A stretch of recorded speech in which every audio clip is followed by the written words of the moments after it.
Hi అండి. ఈరోజు మనం కాకరకాయ నిలువ పచ్చడి పెట్టుకుందాము. 1 మంత్ 2 మంత్స్ వరకు ఉంటుందండి. ఈ పచ్చడి చాలా బాగుంటుంది.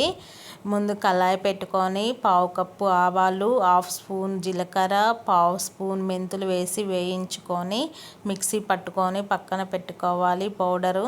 తర్వాత కళాయి పెట్టుకొని సన్నగా రౌండ్గా కట్ చేసి పెట్టుకున్న కాకరకాయ ముక్కలన్నిటిని ఆయిల్లో డీప్ ఫ్రై చేసుకోవాలండి. లో ఫ్లేమ్లో పెట్టుకొని మంచిగా వేగేంత వరకు వేయించుకోవాలి. గోల్డెన్ రెడ్ కలర్ వచ్చేంత వరకు వేయించుకోవాలి. ఇలా వేగిపోయిన తర్వాత వాటన్నిటిని చల్లార్చుకోవాలండి. ఆయిల్ కూడా చల్లారాలి. ఇలా చల్లారిన తర్వాత కప్పున్నర కారం తీసుకున్నాను నేను.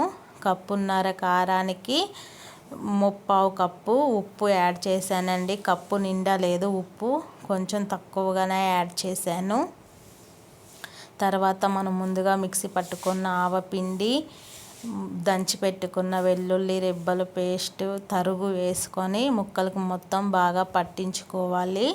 కారము, ఉప్పు, ఆ పౌడర్ మొత్తం ముక్కలకు బాగా పట్టించుకోవాలి. తర్వాత మనం వేయించి పెట్టుకున్న నూనె ఉంటుందిగా, ఆ నూనె తీసుకొని ఆ ముక్కలపై పోస్తూ కలుపుకోవాలండి. అంతే అండి, సింపుల్ అండ్ టేస్టీ కాకరకాయ నిల్వ పచ్చడి చాలా బాగుంటుందండి. వేడి వేడి అన్నంలో ఈ పచ్చడి చాలా బాగుంటుందండి.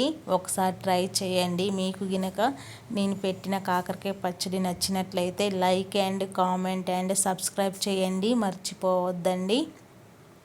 చాలా బాగుంటుంది.